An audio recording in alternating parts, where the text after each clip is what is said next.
Assalamualaikum warahmatullahi wabarakatuh. Perkenalkan, nama saya Muhammad Fatih Rizky Salam dengan NIM 1030 2230 0009. Saya dari kelas SE 4702 dari jurusan S1 Rekayasa Perangkat Lunak dari Prodi Informatika. Jadi pada kesempatan kali ini saya akan memaparkan penjelasan terkait dengan memori sekunder dalam konteks sistem komputer.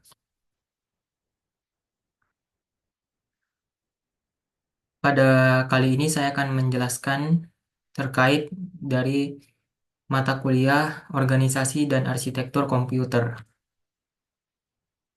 Memori sekunder dalam konteks sistem komputer.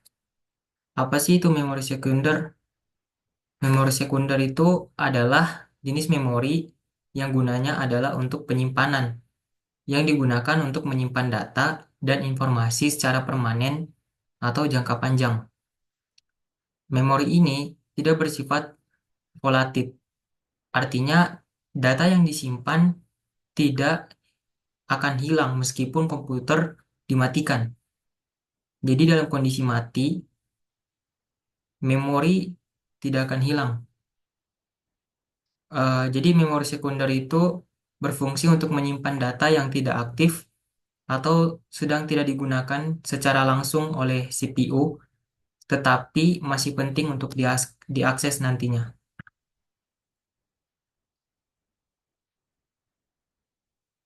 Karakteristik utama memori sekunder itu meliputi yang pertama, kapasitas penyimpanan yang besar dari gigabyte hingga petabyte. Persistensi data, yaitu data tetap tersimpan tanpa power. Ketiga, biaya per gigabyte yang relatif rendah. Empat, kecepatan akses yang lebih lambat dibanding memori primer. Lima, dapat dipartisipasi untuk organisasi data yang lebih baik. Perkembangan terkini dalam teknologi memori sekunder mengarah pada inovasi seperti storage class, yaitu memori yang menggabungkan kecepatan memori primer dengan persistensi memori sekunder. Kemudian dua, teknologi kompresi dan deduplikasi untuk optimalisasi kapasitas. Tiga, sistem penyimpanan terdistribusi dan cloud storage. Empat, peningkatan durabilitas dan reliabilitas media penyimpanan. Berikut adalah contoh memori sekunder dalam konteks sistem komputer. Di sini ada yang namanya hard disk drive atau HDD seperti pada gambar. Kemudian ada SSD atau solid state drive. Kemudian ada flash drive, contohnya seperti USB seperti pada gambar. Kemudian ada optical disk berupa CD, DVD, dan Blu-ray. Kemudian ada memory card dan tape drive. Jadi tape drive ini dia menggunakan pita magnetik untuk menyimpan data dalam kapasitas besar dengan gaya yang relatif rendah. Biasanya digunakan itu untuk menyimpan arsip data jangka panjang dan cadangan atau backup data pada perusahaan besar atau pusat data karena pita magnetik dapat menyimpan data hingga puluhan tahun. Berikut adalah penjelasan mengenai teknologi hard disk drive atau HDD. Jadi hard disk drive atau yang sering dikenal HDD merupakan penyimpanan data yang menjadi tulang punggung industri komputer selama beberapa dekade. Teknologi ini pertama kali diperkenalkan oleh IBM pada tahun 1956 yang terus mengalami evolusi sampai saat ini. HDD bekerja menggunakan prinsip magnetis. yaitu di mana data disimpan pada piringan magnetis yang namanya platter. Platter ini terbuat dari aluminium atau kaca yang dilapisi dengan bahan magnetik.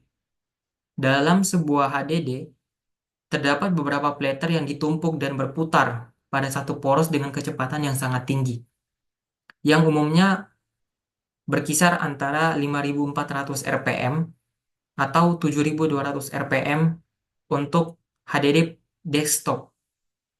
Kemudian, eh, proses baca tulis data dilakukan oleh head yang melayang sangat dekat dengan permukaan platter, hanya beberapa nanometer. Head terpasang pada sebuah arm yang dapat bergerak ke dalam dan keluar untuk mengakses berbagai bagian platter. Saat menulis data, head menggunakan medan magnet untuk mengubah orientasi partikel magnetik pada platter. Saat membaca, head mendeteksi orientasi magnetik tersebut dan menerjemahkannya kembali ke dalam menjadi sebuah data digital. HDD memiliki kelebihan dan kekurangannya. Yang pertama, kelebihannya, dia memiliki kapasitas yang besar dengan harga yang relatif terjangkau. Saat ini, HDD tersedia dengan kapasitas hingga belasan terabyte. Namun, karena menggunakan komponen mekanik, HDD memiliki keterbatasan, seperti kecepatan akses yang lebih lambat, rentan terhadap goncangan, dan konsumsi daya yang lebih tinggi.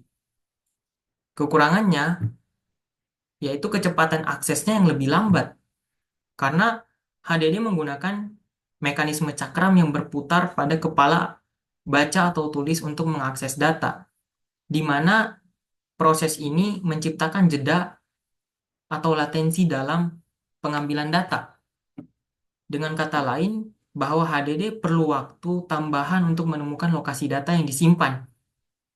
Sehingga itulah yang menyebabkan kecepatannya tertinggal jauh dibandingkan dengan penyimpanan basis flash, seperti SSD. Di mana keunggulan SSD sendiri, dia bisa mengakses data tanpa bagian yang bergerak. Nah, kesimpulannya, hard disk drive ini dia menawarkan solusi penyimpanan yang besar dengan biaya yang relatif rendah. Dia menjadi ideal untuk kebutuhan penyimpanan berkapasitas tinggi, namun karena menggunakan mekanisme fisik yang melibatkan cakram berputar, HDD memiliki keterbatasan dalam kecepatan akses dan lebih rentan terhadap kerusakan fisik. Kemudian, selanjutnya ada teknologi Solid State Drive atau SSD. SSD atau Solid State Drive ini merupakan evolusi teknologi penyimpanan yang menggunakan memori flash NAND NAND untuk menyimpan data.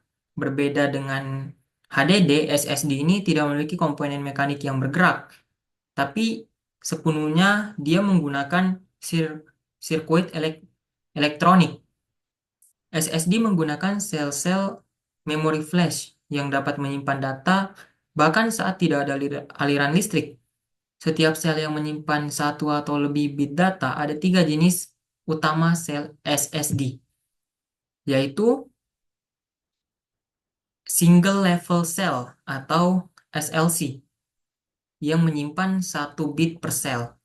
Kemudian ada multi level cell, dia bisa menyimpan 2 bit per sel.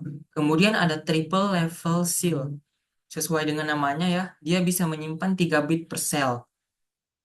Jadi semakin banyak bit yang disimpan per sel, maka semakin murah biaya produksi. Namun ketahanan atau endurance-nya mengalami penurunan juga dengan kecepatannya. Jadi proses baca tulis pada SSD ini dikendalikan oleh controller yang mengatur distribusi penulisan data untuk memastikan semua sel memiliki tingkat pemakaian yang merata. Controller juga mengenangani error correction, gerback collection, dan berbagai fungsi optimasi lainnya. Di sini dia memiliki kelebihan dan kekurangan. Eh, di mana kelebihannya dia kecepatan aksesnya jauh lebih tinggi dibanding dengan HDD, di mana konsumsi dayanya lebih rendah, ketahanan terhadap goncangannya tidak ada komponen mekanik, namun SSD memiliki harga per gigabyte yang lebih mahal dan umum pakai yang terbatas karena sel memori flash tidak memiliki jumlah batas siklus tulis. Kemudian kekurangannya adalah dia biayanya lebih tinggi dibanding HDD. Harga per gigabyte penyimpanan pada SSD biasanya lebih mahal, meskipun seiring waktu harga SSD semakin terjangkau. Selain itu, SSD memiliki batas tahan siklus tulis yang terbatas. Setiap sel memori dalam SSD hanya bisa menampung sejumlah siklus tulis sebelum mulai mengalami penurunan kualitas. Yang artinya, meskipun tahan lama, kapasitas efektif SSD dapat berkurang seiring waktu dengan semakin banyaknya data yang ditulis ulang. Solid state drive.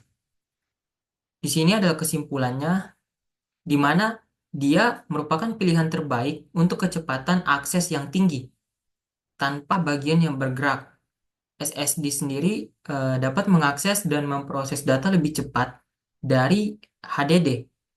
Ya, meskipun biayanya masih relatif lebih tinggi, SSD ini semakin populer karena untuk aplikasi yang membutuhkan kecepatan seperti sistem operasi dan perangkat lunak yang memerlukan penyimpanan yang tahan guncangan. Kemudian adalah optical storage, yaitu metode penyimpanan data digital yang menggunakan sinar laser untuk membaca menulis data pada media penyimpanan berbentuk disk. Prinsip kerjanya didasarkan pada penggunaan cahaya atau optikal untuk membaca dan menulis informasi pada permukaan disk yang dilapisi material khusus. Jenis-jenis penyimpanan optikal yang umum mencakup CD atau compact disk, DVD, dan Blu-ray disk. Teknologi ini digunakan seiring untuk distribusi perangkat lunak, film, musik, dan menyimpan data dalam jangka panjang. Jadi cara kerjanya yaitu optical drive itu memancarkan laser untuk baca tulis data pada permukaan disk. Saat membaca, laser memantulkan cahaya pada pola-pola yang disimpan di disk. Cahaya yang terpantul itu diterjemahkan menjadi data biner yang bisa atau dapat dikelola oleh komputer. Jadi proses penulisannya juga melibatkan laser dengan intensitas yang berbeda, membuat pola-pola pada permukaan disk. Jadi komponen utama optical disk itu sendiri terdiri dari tiga. Yang pertama adalah lapisan reflektif, yaitu permukaan cakram, yang berfungsi memantulkan cahaya laser untuk membaca data yang disimpan dalam bentuk pola alur. Dua, lapisan penyimpanan data, yaitu tempat data disimpan dalam bentuk alur atau pola yang bisa dibaca oleh laser. Pola ini menciptakan perbedaan intensitas cahaya yang memungkinkan pembacaan data biner. Yang ketiga adalah casing, merupakan lapisan luar yang melindungi permukaan cakram dari goresan dan kerusakan. Di sini adalah untuk eh, kelebihan dan kekurangan dari optical storage. Kelebihannya yaitu dalam stabilitas penyimpanan jangka panjang, dia menawarkan dengan biaya yang lebih rendah. Jenisnya seperti CD, DVD, atau Blu-ray. Dan Blu-ray memiliki ketahanan yang sangat baik terhadap kondisi lingkungan, sehingga data bisa bertahan selama bertahun-tahun tanpa degradasi. Optical storage sering digunakan untuk distribusi media fisik seperti perangkat lunak, musik, atau film. Karena cakram ini lebih mudah dibawa, dia kompatibel juga dengan berbagai perangkat dan tahan lama jika disimpan dengan baik. Nah, sifat ini yang menjadikan storage merupakan pilihan yang paling eh, pilihan yang efektif untuk kebutuhan distribusi media atau penyimpanan cadangan jangka panjang dengan biaya yang ekonomis. Pada optical storage juga terdapat beberapa kekurangan. Di antaranya adalah kapasitas penyimpanannya yang terbatas dibandingkan dengan HDD atau SSD. Jadi tidak ideal untuk menyimpan file dalam jumlah yang besar. Selain itu juga penyimpanan pada optical disk yang relatif lambat, terutama pada proses baca dan tulis data. Juga rentan terhadap kerusakan fisik, seperti goresan pada permukaannya. Ini bisa menyebabkan data sulit atau bahkan tidak bisa diakses. Selanjutnya adalah redundant array of independent disk atau yang disingkat dengan RAID. RAID adalah teknologi penyimpanan yang menggabungkan beberapa disk fisik menjadi satu sistem penyimpanan untuk meningkatkan kecepatan akses, keamanan data, atau keduanya. RAID umumnya digunakan pada server, sistem komputer tingkat tinggi, dan workstation untuk optimasi kinerja dan ketahanan penyimpanan data. Terdapat beberapa terdapat level-level pada RAID, dimulai dari RAID kosong atau stripping. Jadi data dipecah menjadi blok-blok yang didistribusikan di beberapa disk untuk mempercepat akses. Namun RAID kosong tidak menyediakan redundansi data, sehingga jika satu disk gagal, semua data hilang. Dua, ada RAID 1 atau mirroring, yaitu data diduplikasi ke dua atau lebih disk. Dia menyediakan ketahanan tinggi terhadap kegagalan disk.